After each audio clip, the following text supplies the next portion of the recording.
Good morning, everyone. I'm Riley King, and welcome to the Riley King Newscast right here on the Riley King Network. Let's begin. First up, DOT requests more funding as another storm looms.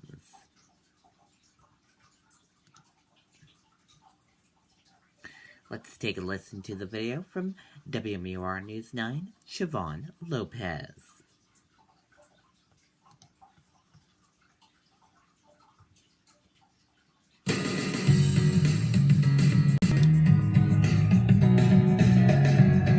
Starting up an Allstate agency is, in my opinion, one of the best small business opportunities available. Allstate really is unique from the regard that there isn't a tremendous amount of capital that's required to start up, but the earnings potential is just as much, if not more, when comparing it to other opportunities. It's always been a lifelong dream for me to be my own business owner. I looked at franchises, I looked at fast food. I think what was The Department of Transportation asked for another $4 million for its winter maintenance budget. The state had already added more than $6 million in January. We were underfunded for an average winter, and so the first request we brought forward earlier in the year, just based on how the winter was trending. And it's proved to be a busy season since, with storm after storm battering the state. DOT has exhausted its overtime account and needs to replace salt supplies. We perhaps will have additional snowfall, which will move this season up through the rankings. Their records date back to the 1970s. While this only ranks as the 10th or 11th snowiest season, so far it's already the 4th most severe. And severity is a measure of how many times our crews are going out, how long the storms are, as well as how much winter precipitation we receive. DOT says its recent 3-year average for snow removal costs is around $51 million. It's spent $45 million so far this year, and say the extra $4 million approved today should be enough to take care of whatever Mother Nature has left in her before it finally starts to feel like spring. We're hopeful that the number we've requested today is conservative, and that will get us through the end of April. Now, officials say if there are no other significant snow events, that money will lapse back into the highway fund. We're live in Salem tonight. Siobhan Lopez, WMUR News 9. Okay, and there you go on that video and that report.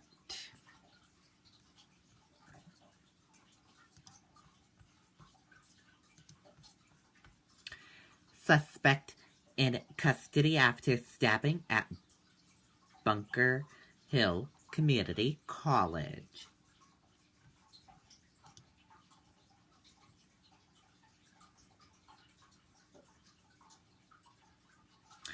Let's take a listen to the video from WCVB Boston.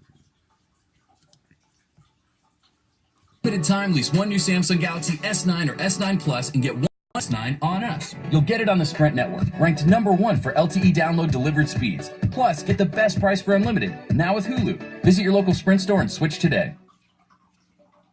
Taken in by state police, the suspect wanted for allegedly stabbing a fellow student did not make it far. His capture about an hour after the crime, the victim taken by ambulance from Bunker Hill Community College. I guess there was a lot of blood on the wall and floor. The bloody scene inside a first-floor bathroom. Police closed the area with crime tape as they investigated. There was a stabbing in our men's room on the first floor among 2 males, and it was a minor injury to the hand, a lot of bleeding, but it was minor. The victim helping with the investigation was treated and released. Both he and the suspect are students. The campus issued alerts but did not go on lockdown. The suspect was seen on security video fleeing the area before his capture. Really close to home.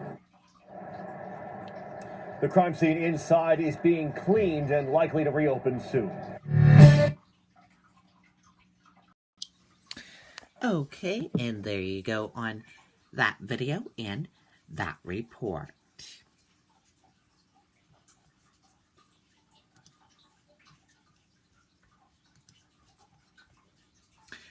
Portland police discuss body camera implementation.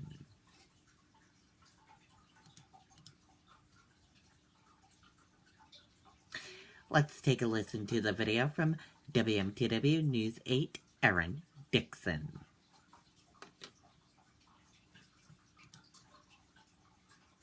As a mutual savings bank, we take the word mutual seriously, helping our customers get the lending they need to run their businesses better. We've been here for over 190 years and we'll be in it together for 190 more. Saco and Biddeford Savings. Yeah, that's right, Steve. There will be another meeting tomorrow at 5:30 at the Portland Public Library, but this is all part of a discussion that has been going on in the city for more than a year. You tell me something tonight that bothers you, we go back, we research it, we go back. Portland police taking one step closer to implementing body cameras Wednesday night, holding a public meeting to discuss their plan. Certainly one of the things we wanted to do is reach out to the community to do some education as well as seek feedback from our residents, from the people that we serve. Chief Soschek sharing a roundtable with residents during the meeting at Deering High School, talking pros and cons and doing his best to address any possible concerns. We had residents here that were engaged and had good questions and good feedback for us, so I think it's a win. Ann Haskell is one of the residents who attended and says she is pleased with what she heard. It has implications for citizens, it has implications for the department, it has cost implications for people in the community, and that was all taken into consideration. Adding this decision is a difficult one, and says she is thankful for the thought the chief has put into it. They didn't just jump into the water because it might be a good thing to do, but that they really thought about it and they thought about what the implications were. That pilot program is set to begin with 8 officers on April 1st, and if all goes well, the department is expecting a full rollout by the fall. Live in Portland tonight, Aaron Dixon, WMTW News 8. Okay, and there you go on that video and that report.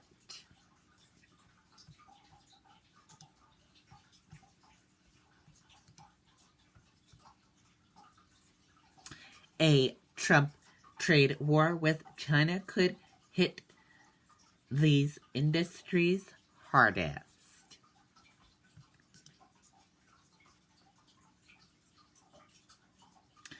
If President Donald Trump wants to launch his one-man trade war with China with a surge in tariffs, he has plenty of products to choose from. The White House is reportedly set to announce Thursday up to $60 billion in new industries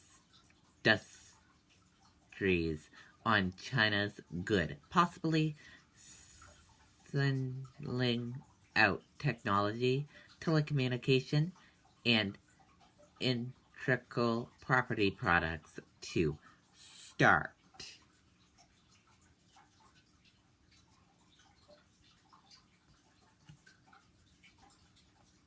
And here's a look at the list for you guys.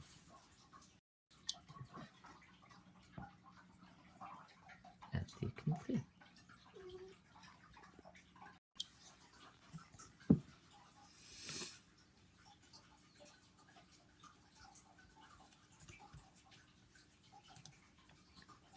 Senators warn of urgent threat to U.S. elections.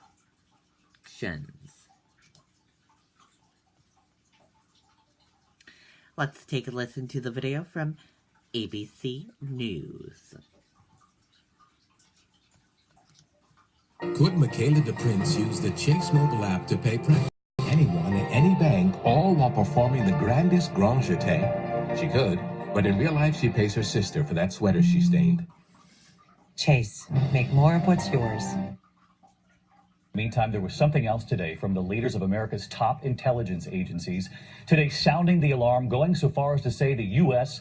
is under attack by the Russians who meddled in the 2016 election and who are about to do it all over again. ABC's Chief Justice correspondent Pierre Thomas was at the hearing.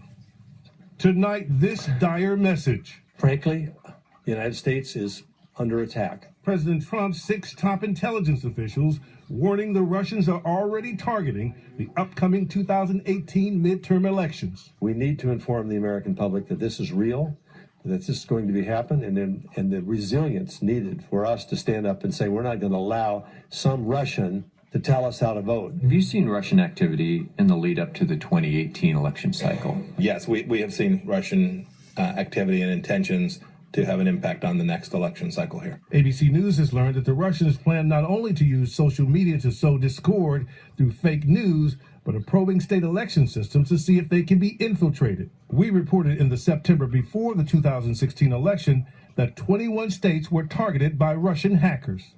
And this stark assessment from the Republican chairman of the Senate Intelligence Committee. But we've seen some activity at state elected officials that were attempts electronically to search those individuals. So we assume that there's still the intent. Some senators criticizing President Trump, who recently said this. Could very well have been Russia, but I think it could well have been other countries, and I won't be specific, but I think a lot of people interfere. We cannot confront this threat, which is a serious one, with a whole of government response when the leader of the government continues to deny that it exists.